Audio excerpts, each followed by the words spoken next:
petit peu de vocabulaire. Donc le globe terrestre est divisé en des demi-ellipsoïdes imaginaires passant par les pôles appelés méridiens. Alors un méridien est choisi arbitrairement comme origine. Dans le passé, le méridien passant par Paris a été souvent choisi. On a aussi utilisé le méridien passant par Potsdam. Et aujourd'hui, c'est toujours quasiment le méridien passant par Greenwich qui est employé. Le globe terrestre est également divisé en parallèles tracés à partir de l'équateur. Alors, 5 parallèles sont célèbres: l'équateur, le tropique du Cancer, le cercle arctique, le tropique du Capricorne et le cercle antarctique.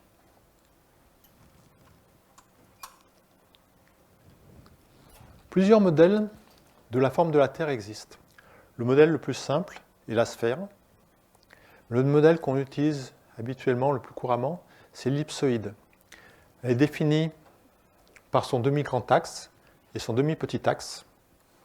On trouve également souvent sa définition avec son demi-grand axe et un coefficient d'aplatissement ou un coefficient d'excentricité. Vous voyez, à l'aide des formules, il est très facile de passer des définitions du demi-grand axe et du demi-petit axe aux définitions du demi-grand axe et du coefficient d'aplatissement ou du demi-grand axe et du coefficient d'excentricité. Alors, au cours du temps, la connaissance de la forme de la Terre a évolué, ce qui explique que plusieurs systèmes géodésiques cohabitent. En France, on a utilisé jusqu'en 2000 le système NTF, Nouvelle Triangulation Française, qui repose sur l'ellipsoïde de Clark 1880 et qui utilisait comme méridien origine Paris. On a aussi utilisé en Europe le système géodésique ED50 qui repose sur l'ellipsoïde Edward 1909 et qui prenait comme méridien origine Potsdam. Mais dans le monde entier actuellement, on utilise ce qu'on appelle le système géodésique WGS84 qui utilise l'ellipsoïde du même nom et qui prend comme méridien origine Greenwich.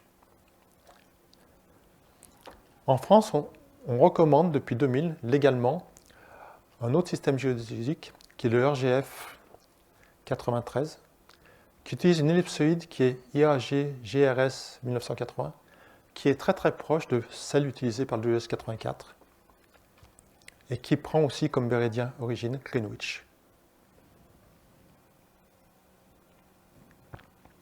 Alors, un autre modèle de la Terre qui est beaucoup plus précis que l'ellipsoïde, qui est le géoïde.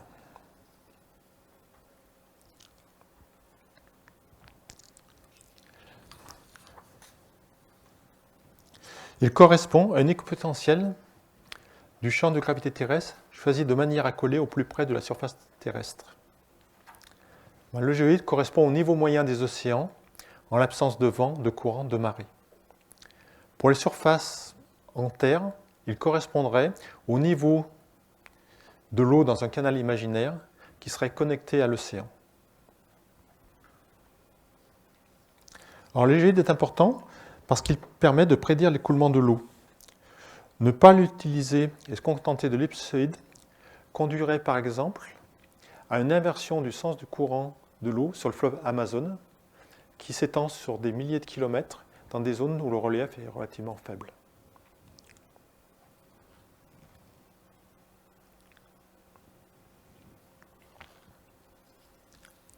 Alors, il y a au moins 3 modèles du globe terrestre qui coexistent. Il y a le relief réel, il y a le géoïde et il y a l'ellipsoïde. Alors, le géoïde est plutôt utilisé pour prédire l'écoulement de l'eau. L'ellipsoïde est toujours le modèle qu'on utilise habituellement. C'est celui utilisé par nos GPS. Voilà. Et ceci aussi a des conséquences sur la mesure de l'altitude. On peut soit mesurer l'altitude par rapport à un relief réel, c'est-à-dire par rapport à la verticale du lieu. Mais par exemple, quand on mesure une altitude avec un GPS, cette mesure est réalisée par rapport à la normale ellipsoïde.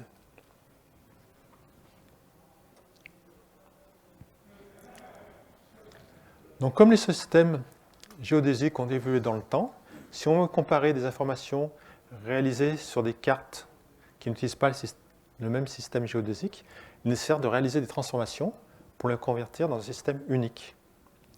Donc il y a une transformation la plus simple, la transformation par 3 paramètres, qui correspond à de simples translations selon les axes x, y et z. Mais il y a aussi une transformation plus complexe qui repose sur 7 paramètres et qui incorpore des rotations dans cette transformation.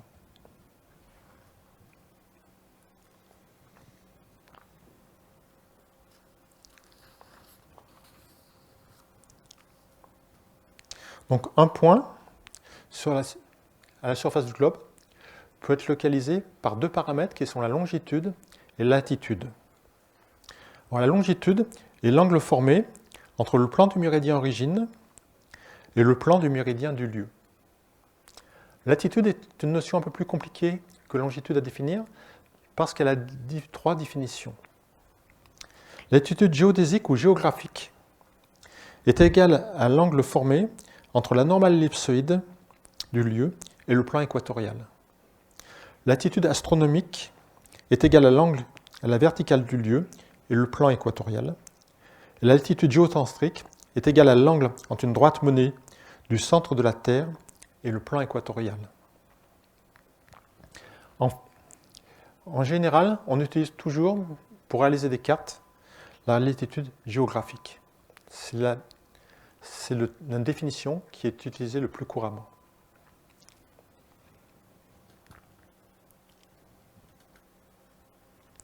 Donc, à partir de ces coordonnées exprimées en latitude et longitude, c'est-à-dire situées à la surface du globe terrestre, pour réaliser des cartes, c'est-à-dire positionner cette information dans un plan, il est nécessaire de réaliser une projection. On va passer d'un espace à 3 dimensions vers un espace à 2 dimensions.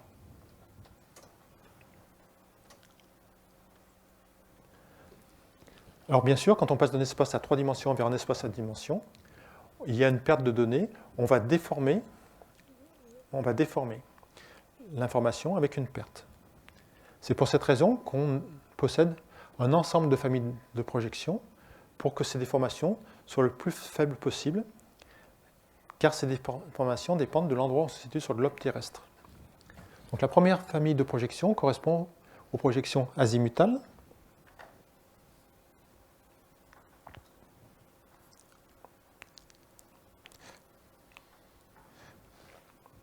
qui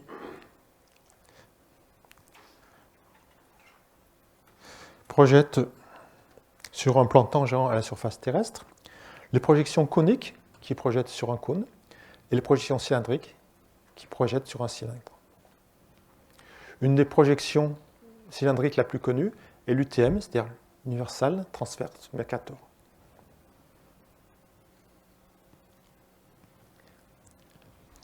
Donc ces projections déforment de manière différente, et donc on peut essayer de qualifier la qualité de ces projections. On groupe 3 types de qualités. La projection équivalente, on conserve les surfaces. Les projections conformes, on conserve localement les angles et les formes. Et les projections équidistantes, on conserve les distances. Par exemple, vous voyez, on peut utiliser les indicatrices de Tissot pour visuellement connaître la qualité de ces projections. Alors, les indicatrices de Tissot consistent à dessiner un cercle sur le globe terrestre et à regarder, à visualiser la déformation de ce cercle après projection. Donc on s'aperçoit sur ce graphique à gauche que dans l'Universal Transverse Mercator, les formes sont conservées, mais pas les surfaces. Par contre, dans la projection sinusoïdale, les indicatrices de Tissot montrent que la surface est conservée, mais pas la forme. Alors, 2 exemples de projections très connues en France. Avant 2000, on utilisait les projections Lambert de type 1, 2, 3, 4. 1 pour le nord, 2 pour le centre, 3 pour le sud et 4 pour la Corse. Ceux-ci de manière à avoir un point de tangence le plus près possible du lieu étudié, de manière à diminuer les déformations. Donc si on se trouvait par exemple à Lille, on allait utiliser une projection de type Lambert 1, et si on se trouvait à Ajaccio, on allait prendre une projection de type Lambert 4. Donc ces projections reposaient sur l'ellipsoïde de Clark 1880, le méridien origine était celui de Paris, la projection était conique conforme. Puis à partir de 2000, en France, légalement, on recommande d'utiliser une autre projection, qui est la projection Lambert CC9 zones. Elle comporte aussi 9 zones pour diminuer les déformations. L'ellipsoïde est celle de IAG GRS 1980, le méridien de Greenwich. Et la projection est Lambert 93, conique, séquente, conforme.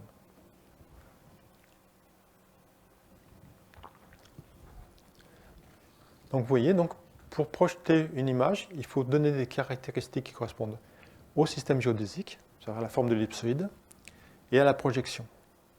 Donc on recouvre pour ces deux éléments. Ces deux éléments portent le nom de système de coordonnées de référence. C'est le terme que vous retrouverez dans QGIS ou dans GRASS. Comme il faut rentrer beaucoup de paramètres pour définir un système géodésique et une projection, il y a un organisme, l'European Petroleum Survey Group, qui a créé une base de données qui regroupe toutes les projections, quasiment toutes les projections existantes.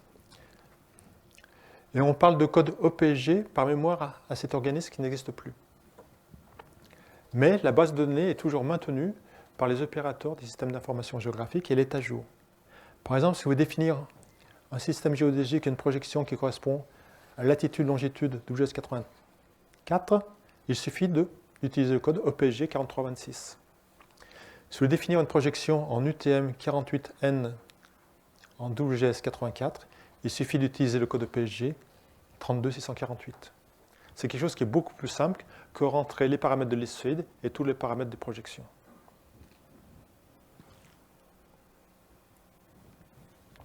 Alors j'insisterai sur un élément qui est très très important concernant les changements de système de coordonnées de référence. Pour les vecteurs, un changement du système de coordonnées de référence n'altère pas la donnée. Vous pouvez faire autant de fois que vous voulez des projections et des reprojections, des changements du système de coordonnées de référence avec les vecteurs. Vous n'abîmerez pas votre donnée. Par contre, pour les rasters, à chaque fois que vous faites une projection, vous allez introduire une sorte de lissage, une modification et introduire une perte de données. Cette transformation est obligatoire si vous voulez comparer des données qui sont acquises dans deux systèmes de coordonnées de référence différents, mais il faut veiller à en faire le moins possible. C'est-à-dire que par exemple, si vous voulez passer d'un système 1 à un système 3, il serait très dommageable de passer par un système intermédiaire qui est 2. En gros, si vous recueillez des informations MODIS qui sont dans une projection sinusoïdale, que vous voulez travailler en Lambert 93, ne passez pas par un système de coordonnées de référence intermédiaire qui serait l'UTM. Après, il y a trois façons de... Parce que pour un raster, quand vous allez le reprojeter, vous allez avoir deux opérations. La première opération va consister à calculer la position de la nouvelle grille dans l'image cible. La deuxième opération va consister à calculer la valeur des pixels dans cette nouvelle grille. La méthode la plus simple est celle des systèmes des plus proches voisins.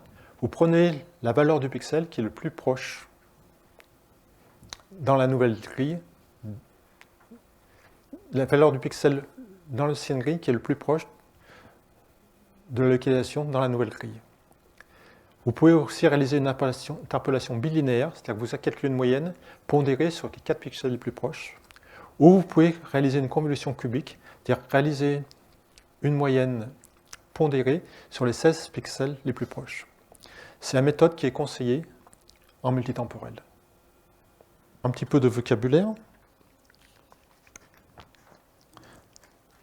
Donc le globe terrestre est divisé en des demi-ellipsoïdes imaginaires passant par les pôles appelés méridiens. Alors un méridien est choisi arbitrairement comme origine. Dans le passé, le méridien passant par Paris a été souvent choisi. On a aussi utilisé le méridien passant par Potsdam. Et aujourd'hui, c'est toujours quasiment le méridien passant par Greenwich qui est employé. Le globe terrestre est également divisé en parallèles tracés à partir de l'équateur.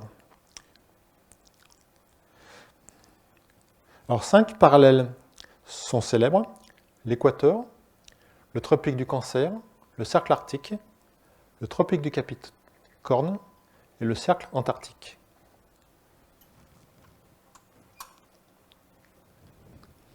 Plusieurs modèles de la forme de la Terre existent. Le modèle le plus simple est la sphère. Le modèle qu'on utilise habituellement, le plus couramment, c'est l'ellipsoïde. Elle est définie par son demi-grand axe et son demi-petit axe. On trouve également souvent sa définition avec son demi-grand axe et un coefficient d'aplatissement ou un coefficient d'excentricité. Vous voyez, à l'aide des formules, il est très facile de passer des définitions du demi-grand axe et du demi-petit axe aux définitions du demi-grand axe et du coefficient d'aplatissement ou du demi-grand axe et du coefficient d'excentricité. Alors, au cours du temps, la connaissance de la forme de la Terre a évolué, ce qui explique que plusieurs systèmes géodésiques cohabitent. En France, on a utilisé jusqu'en 2000 le système NTF, Nouvelle Triangulation Française, qui repose sur l'ellipsoïde de Clark 1880 et qui utilisait comme méridien origine Paris. On a aussi utilisé en Europe le système géodésique ED50 qui repose sur l'ellipsoïde Edward 1909 et qui prenait comme méridien origine Potsdam. Et dans le monde entier actuellement, on utilise ce qu'on appelle le système géodésique WGS84 qui utilise l'ellipsoïde du même nom et qui prend comme méridien origine Greenwich. En France, on recommande depuis 2000 légalement un autre système géodésique qui est le RGF 93, qui utilise une ellipsoïde qui est IAG GRS 1980, qui est très très proche de celle utilisée par le WGS 84 et qui prend aussi comme méridien origine Greenwich. Alors, un autre modèle de la Terre qui est beaucoup plus précis que l'ellipsoïde, qui est le géoïde.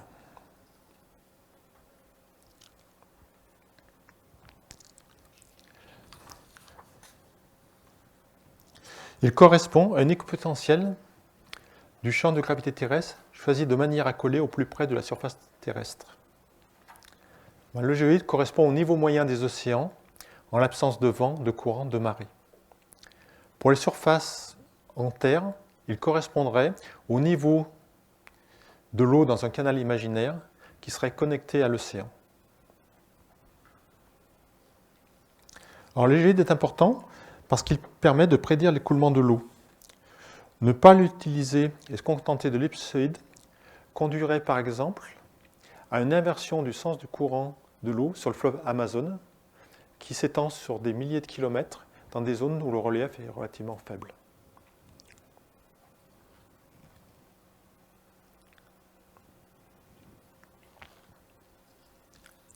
Alors, il y a au moins 3 modèles du globe terrestre qui coexistent. Il y a le relief réel, il y a le géoïde et il y a l'ellipsoïde. Alors, le géoïde est plutôt utilisé pour prédire l'écoulement de l'eau. L'ellipsoïde est toujours le modèle qu'on utilise habituellement. C'est celui utilisé par nos GPS. Voilà. Et ceci aussi a des conséquences sur la mesure de l'altitude. On peut soit mesurer l'altitude par rapport à un relief réel, c'est-à-dire par rapport à la verticale du lieu. Mais par exemple, quand on mesure une altitude avec un GPS, cette mesure est réalisée par rapport à la normale ellipsoïde.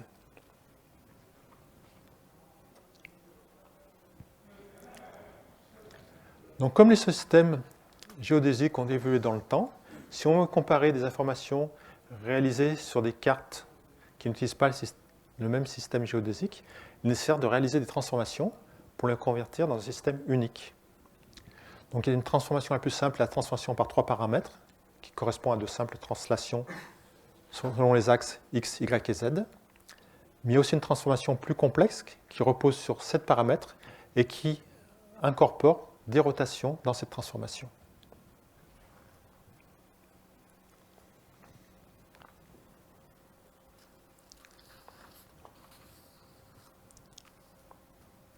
Donc un point à la surface du globe peut être localisé par 2 paramètres qui sont la longitude et la latitude. Alors, la longitude est l'angle formé entre le plan du méridien origine et le plan du méridien du lieu. Latitude est une notion un peu plus compliquée que longitude à définir parce qu'elle a 3 définitions. Latitude géodésique ou géographique est égale à l'angle formé entre la normale ellipsoïde du lieu et le plan équatorial. Latitude astronomique est égale à l'angle à la verticale du lieu et le plan équatorial. Et la latitude géocentrique est égale à l'angle entre une droite menée du centre de la Terre et le plan équatorial.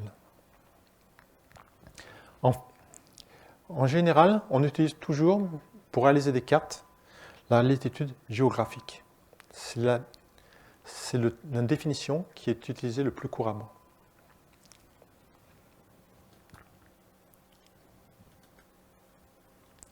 Donc, à partir de ces coordonnées exprimées en latitude et longitude, c'est-à-dire situées à la surface du globe terrestre, pour réaliser des cartes, c'est-à-dire positionner cette information dans un plan, il est nécessaire de réaliser une projection. On va passer d'un espace à 3 dimensions vers un espace à 2 dimensions.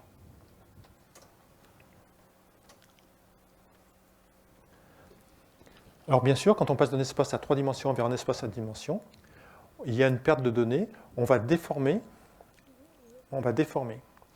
l'information avec une perte. C'est pour cette raison qu'on possède un ensemble de familles de projections pour que ces déformations soient le plus faibles possible, car ces déformations dépendent de l'endroit où on se situe sur le globe terrestre. Donc la première famille de projections correspond aux projections azimutales,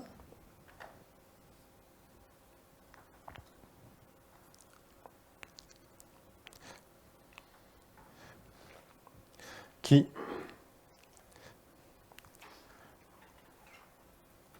projettent sur un plan tangent à la surface terrestre, les projections coniques qui projettent sur un cône, et les projections cylindriques qui projettent sur un cylindre. Une des projections cylindriques la plus connue est l'UTM, c'est-à-dire l'Universal Transverse Mercator.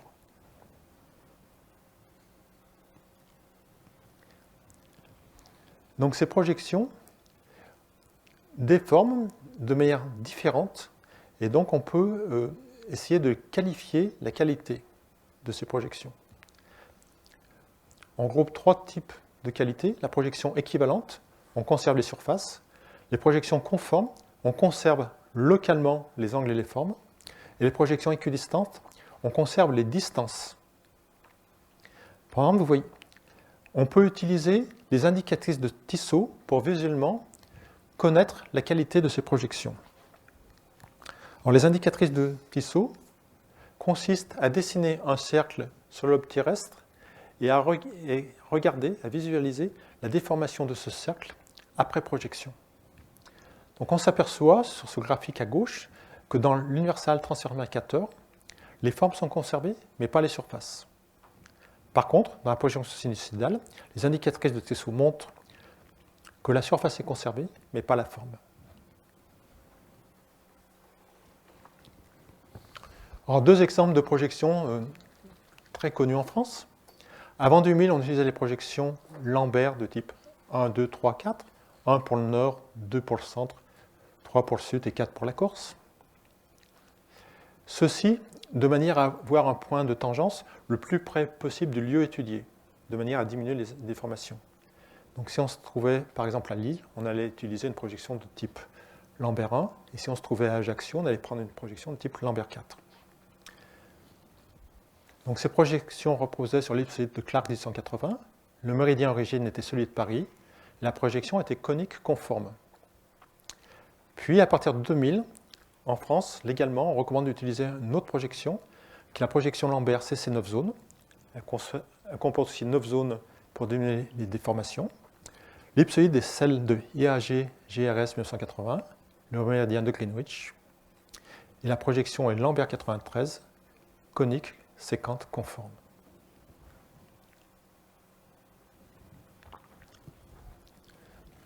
Donc vous voyez, pour projeter une image, il faut donner des caractéristiques qui correspondent au système géodésique, c'est-à-dire à la forme de l'ellipsoïde, et à la projection. Donc on recouvre pour ces deux éléments. Ces deux éléments portent le nom de système de coordonnées de référence. C'est le terme que vous retrouverez dans QGIS ou dans GRASS. Comme il faut rentrer beaucoup de paramètres pour définir un système géodésique et une projection, il y a un organisme, l'European Petroleum Survey Group, qui a créé une base de données qui regroupe toutes les projections, quasiment toutes les projections existantes. Et on parle de code OPSG par mémoire à cet organisme qui n'existe plus. Mais la base de données est toujours maintenue par les opérateurs des systèmes d'information géographique et elle est à jour. Par exemple, si vous voulez définir un système géodésique et une projection qui correspond à latitude-longitude WGS 84, il suffit d'utiliser le code OPSG 4326. Si vous voulez définir une projection en UTM 48N en WGS 84, il suffit d'utiliser le code OPSG 32648. C'est quelque chose qui est beaucoup plus simple que rentrer les paramètres de l'ellipsoïde et tous les paramètres des projections.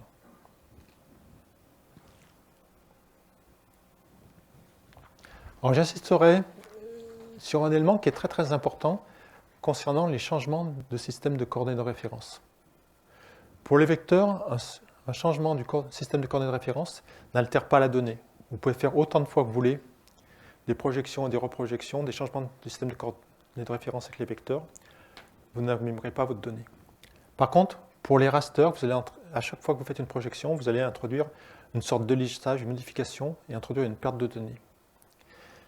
Cette transformation est obligatoire si vous voulez comparer des données qui sont acquises dans deux systèmes de coordonnées